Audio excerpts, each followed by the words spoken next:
You're not, I mean, I'm raving on. You ain't ready. Yeah, let's roll. All right, ready. Okay. One of the principles of this outfit was to put great art on the covers of these books.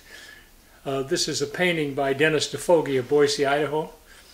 It's won a lot of prizes, and he just had another one-woman show with his wife, Jenny Bennett DeFoge, in Boise. This painting probably has a title. If I go to the inside of here, I can probably do it. Probably find it. Well, maybe not.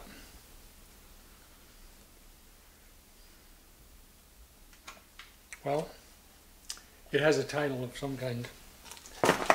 Then there's this by Journeyman. This young poet, Mr. Stephen Thomas, is in Stuttgart, Germany at this point.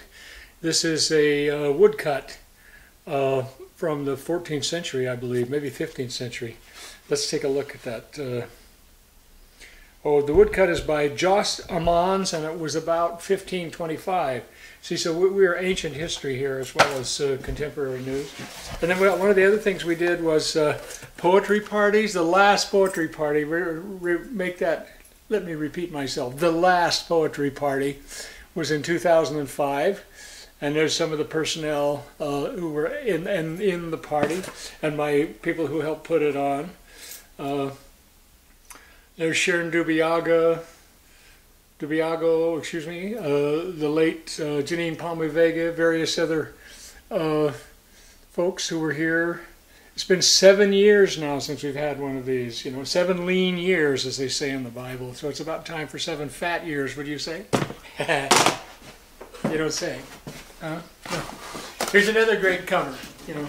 We got visuals to burn here. This is the cover of Pacific Northwestern Spiritual Poetry, widely regarded as one of the most important anthologies of the last half of the 20th century, and maybe the first half of the 21st century. This painting is one of Robert McNeely's studies for trying to see the flood. That would be the Pleistocene floods that scraped across the Badlands, or the Scab Lands, not the Badlands. There were no Badlands in Washington. They're all Scab Lands. Scab labor lands, maybe. But Lake Missoula used to get out of its boundaries all the time and come rushing across eastern Washington at an enormous rate of speed, like 50 kilometers an hour, 100 kilometers high, washing away everything in its path, so to speak. Especially poets.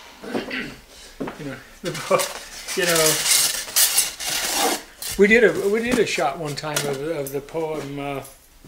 Well, hey, while we're on the subject of McNeely, there's another one of those great covers. This is also from Attempting to See the Flood. This is a book called Lost River Mountain. Yes. Paintings everywhere, great paintings. Now you see over here the failure of a distribution scheme big time. This is a magazine. These are copies of a magazine called The Temple. You may have seen visuals of the upper story of the Temple building. There's one right there, which it's where this book was published, or where this magazine was published, and we now have progressive meetups in that building, and there's a vegan cafe and a patisserie and a bunch of other more ordinary businesses taking place in that building. We did 21 issues of this, one every 90 days for 5.5 years, and they're still available in case you people, anybody reading YouTube wants to have some of them. All you got to do is call, and get some bucks over here, for instance. Like to pay the postage. I would sell it before I got so. Here's a cute visual too. Yeah, I can see this. The coyote, and also McNeely. This book is replete with coyotes, as is most of the West. The coyotes. There are 4 kinds of life that are going to survive this thing: the coyotes, the cockroaches, the wharf rats, and the Tea Party. Not really. They're going down first. Anyway, and then here's this famous book called How the South Finally Won the Civil War. Y'all want to pick some tall cotton? Y'all want to piss off half the people in Oklahoma? who weren't even in the Confederacy, but by God, they're to the right of them, the ones that ain't Indians. And everybody in Oklahoma is an Indian, including Elizabeth Warren. You know, you never know where the Indians stop and start. I'll open one of these up and show you another nice cover. Hey, I got some of these still to burn too. You know, the Southerners were kind of unhappy that I outed them for having won the Civil War. They think they lost the Civil War. They don't know the half of it.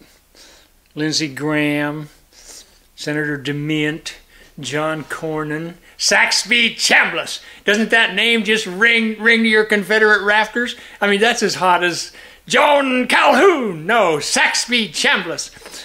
You know, he was a draft dodger who beat a quadriplegic disabled war veteran. That's how South he was. Anyway, all right.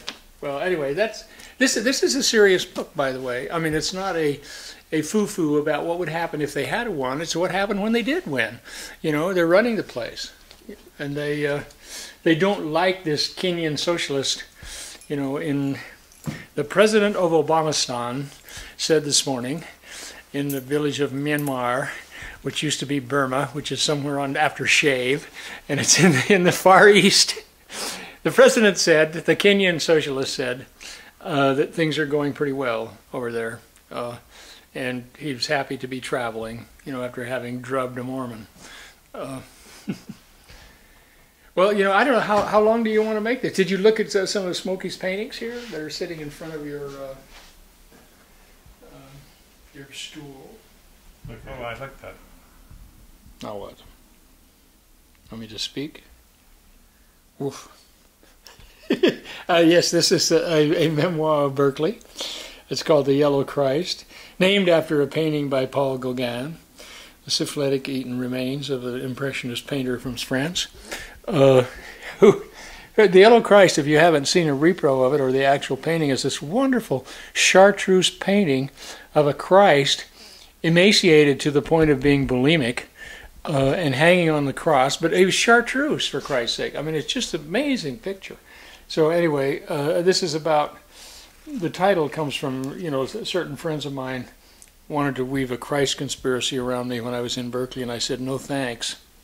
And that's why the Yellow Christ, you know, cowardly. Anyway, it's also got a lot of poetry in it, all the poetry. Can you read some of it out of there? Can I read some of it?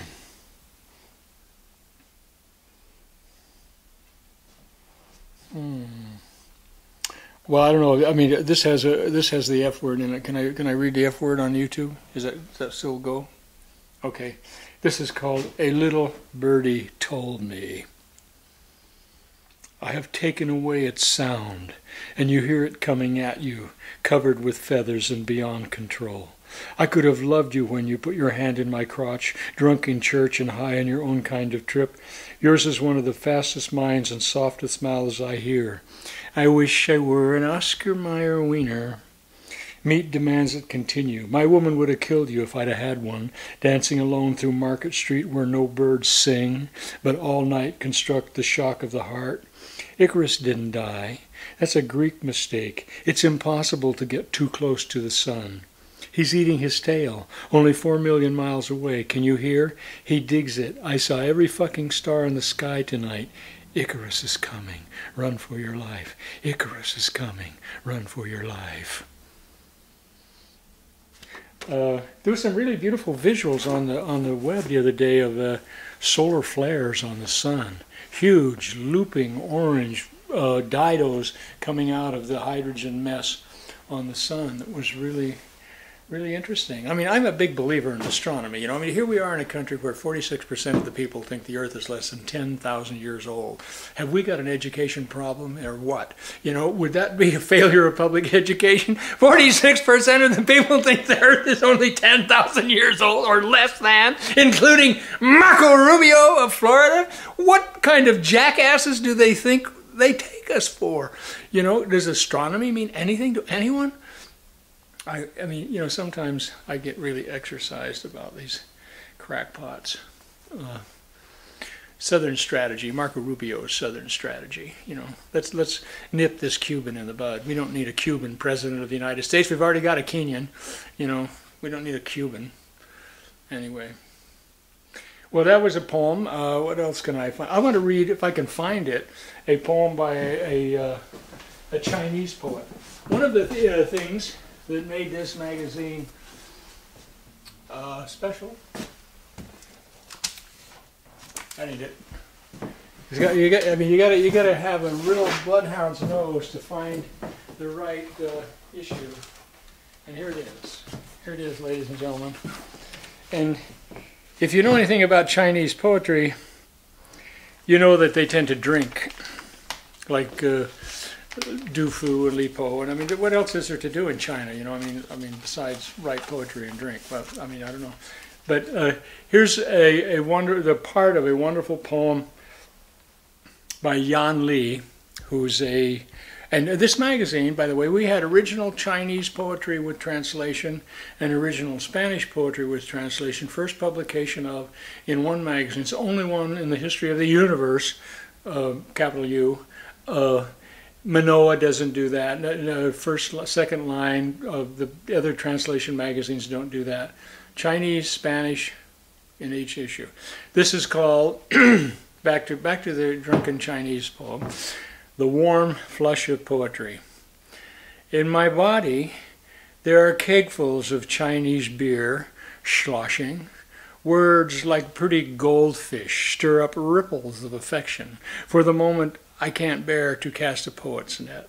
And so, I knock back a few on the bank before the fishing starts. By the time the doctor uses an x-ray to tell me the goldfish in my body have paired off into romantic lines, it's all I can do to lift my eyelids and imagine the doctor's mask is tomorrow's net because I am drunk on the operating table. I love that. I just love that. And I love Yan Li's a great painter as well as a great poet. Mem Lang, Shui Di, who else? There's a famous guy and many famous Chinese poets appeared in this magazine. That's a poem I could read if I could find the book. Let's see. There must be one around here. It's the one in which I'll get the whole poem. That's it's worth digging out. But it will require some digging, I think. It's going to be right here.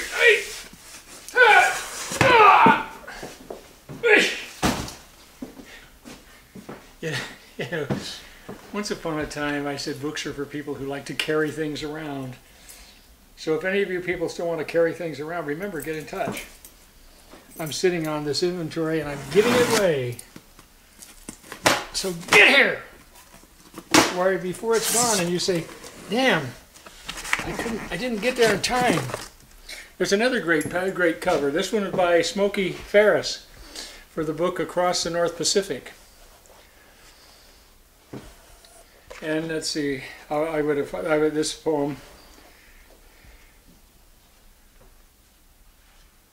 Let's see, maybe that would be in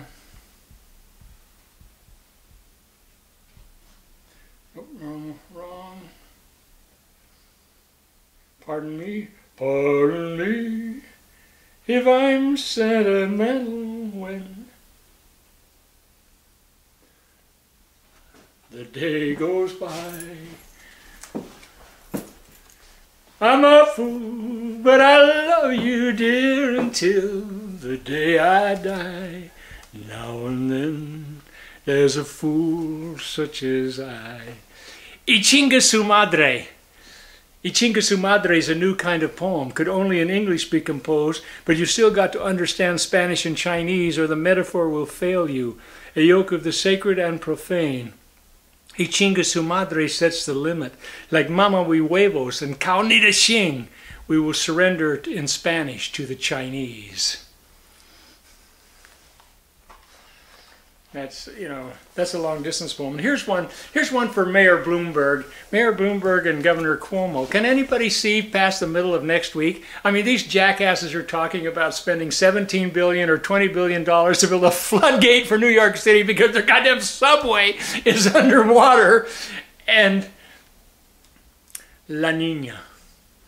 We have 2 seasons now, summer and 6 months of October, when the wind drives rain directly east to west on a jet stream equidistantly south of the simple Arctic Circle.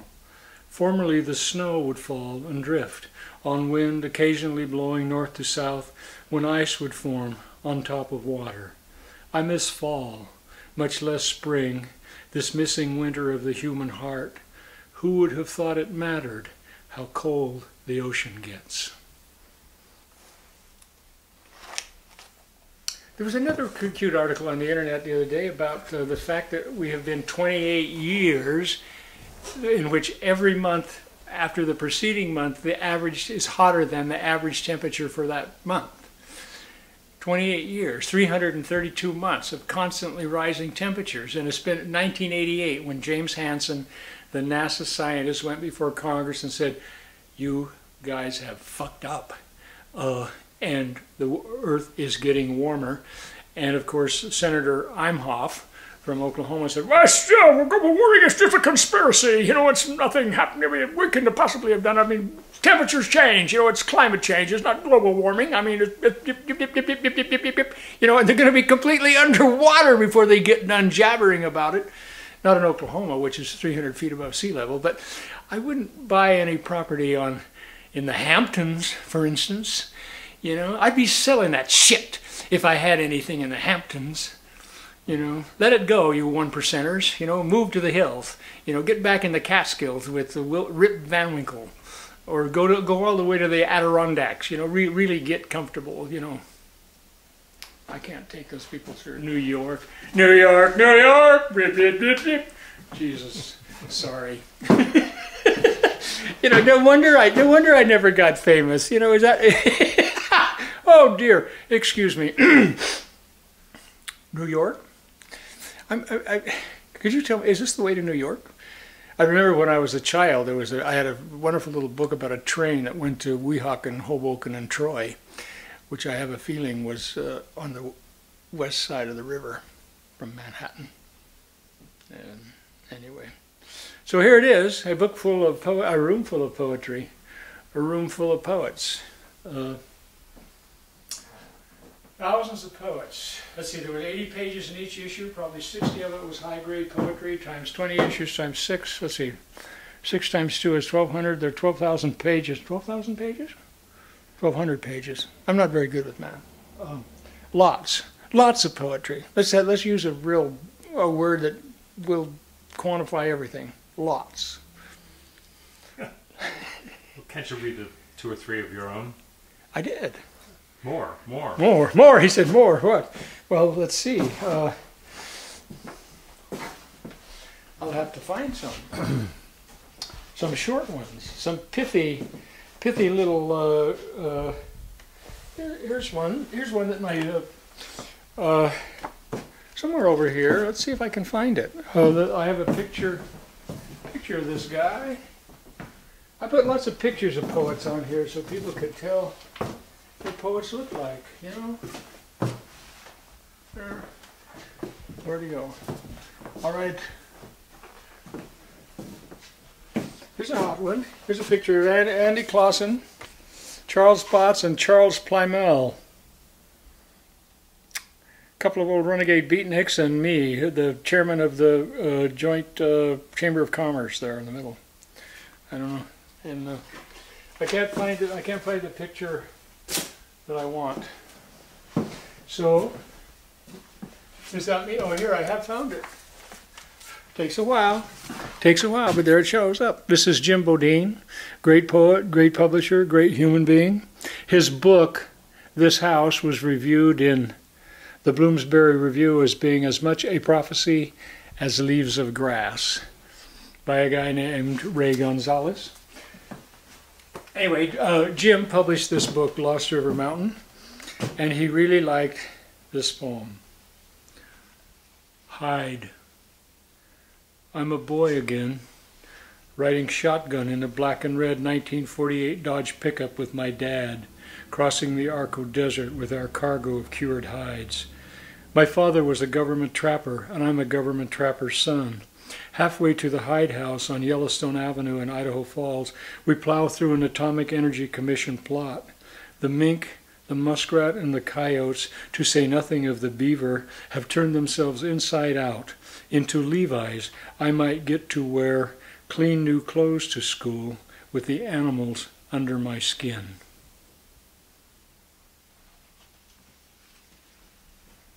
PETA is looking out for me, or looking out for where I used to be.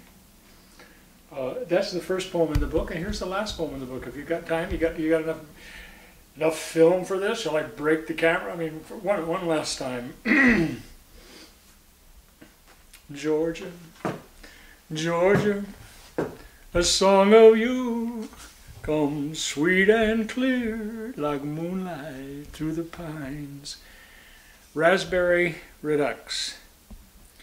Now that the women I learned the most about raspberries, hard work, and love from, my mother and Dorothy Ivy, are both dead, I pull the rapidly growing morning glory from the bases of my transplanted canes after all the other work is done, and the late afternoon spring sun warms the earth and my back, slightly bent, as gloved hands grip the handle of a hoe with a thin, intentional blade. You're peering into that machine in a mysterious manner.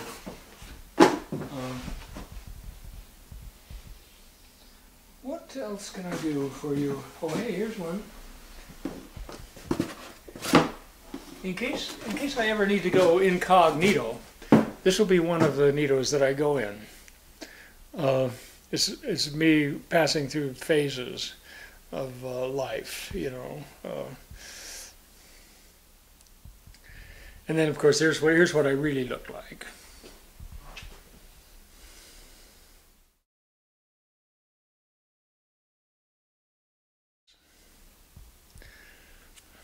Lengthy.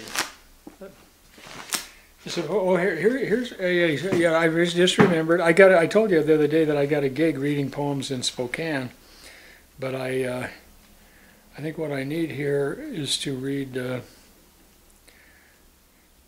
I put this book together. I mean, I actually had a hand in the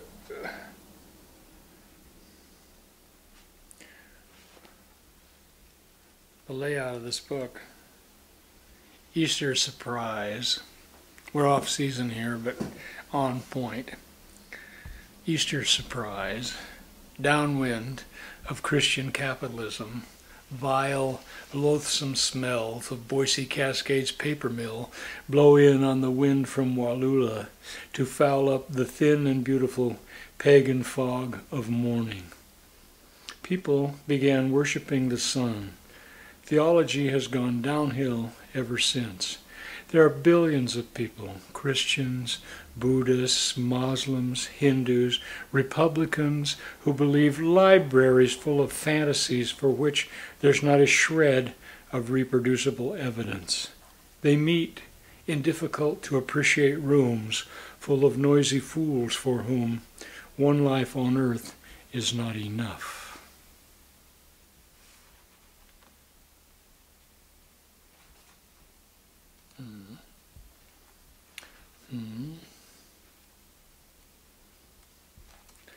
Here's another greatest hit kind of poem. It's called Geezers in Space, aka The Case for American Exceptionalism for John Glenn et al. You hear a lot about American exceptionalism. Well, here's the last thing you need to know. All Americans are exceptional. Let them tell you. It was an exceptionally wide path God cleared for them through the exceptionally beautiful American wilderness, over an exceptionally large number of dead Indians, creating the exceptional doctrine of manifest destiny, which manifests itself in their exceptional reluctance to acknowledge the exceptional scale of the genocide that is the bedrock of their exceptionality. The exceptionally rigid American Constitution has governed the United States for an exceptional length of time, disguising the plutocratic use of power as democracy exceptionally well. Look at all the exceptional immigrants ratifying these exceptional choices. The last thing anybody needs to know anything about is geriatric reactions in space. And so, an exceptionally large amount of money was blown into space to discover the effect of weightlessness on mindlessness.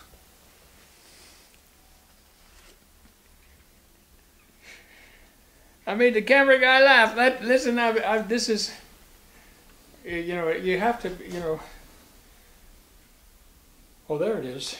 See, these should have been, you know, I mean, I don't know how these got so screwed up in terms of why they're where they are. But here they go. Here, this is the last of these poems from the Portable Pots. You know, I mean, if you really want to take somebody along for a ride, you can get the Portable Nietzsche, or you can get the Portable Pots.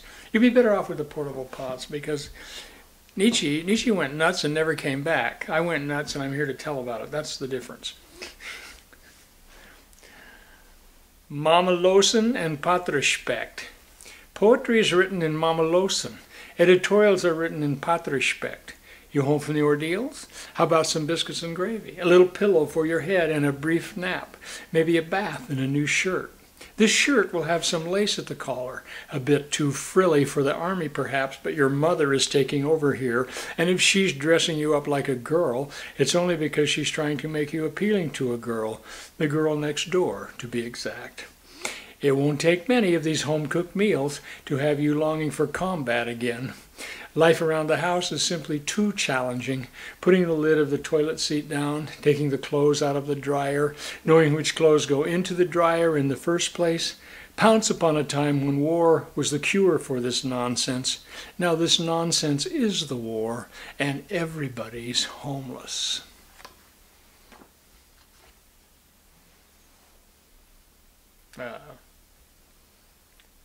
Serenity, infinity, and culpability. What?